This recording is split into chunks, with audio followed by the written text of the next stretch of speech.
Bonjour, j'espère que vous allez bien, vous les vôtres. Je peux pas ne pas réagir par rapport au drame affreux qui s'est passé en Australie. Je peux pas réagir à chaud. Et donc là, je voulais dire ce que je pense.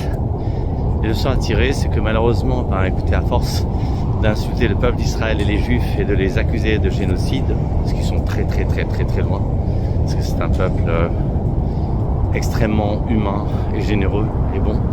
Et dont le seul souci, c'est de vivre et d'aider à vivre.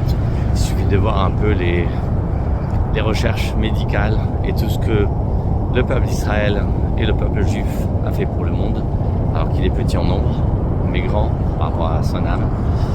Donc déjà, effectivement, à force de vomir, etc., effectivement, il fallait s'y attendre. L'attentat n'était qu'une résultante de toute cette propagande de haine à l'égard d'Israël et à l'égard des Juifs. Et sur le plan, entre guillemets, si on ramène ça sur un plan plus familial et plus personnel, c'est comme dans les couples. Si une femme elle ne cesse de vomir sur son mari ou le mari qui ne cesse de vomir sur sa femme, il ne faut pas s'étonner qu'ensuite, effectivement, les gens lui manquent de respect. Parce qu'on inspire le manque de respect à l'autre. Mais les autres leçons beaucoup plus vitales, c'est que déjà, il y a un héros extraordinaire qui, au péril de sa vie, s'est jeté sur le terroriste et l'a désarmé. Et ainsi, il a évité beaucoup de morts. Celui-ci est un musulman. Donc déjà, ça nous donne un exemple flagrant. Distinguer les musulmans et les islamistes. Moi, les musulmans, je les aime. Un de mes pays favoris dans le monde, c'est le Maroc. Et le peuple marocain est absolument extraordinaire. Au passage d'ailleurs, il respecte beaucoup plus les juifs qu'un pays comme la France, soi-disant démocratique.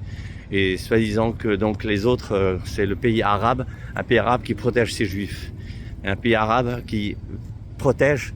Et je peux vous dire qu'un juif ne craint rien du tout au Maroc, contrairement à d'autres pays. Donc déjà, cette distinction de bien distinguer musulmans et islamistes, ça n'a rien à voir. Les islamistes, je les méprise. Les musulmans, je les aime, surtout le musulman du Maroc.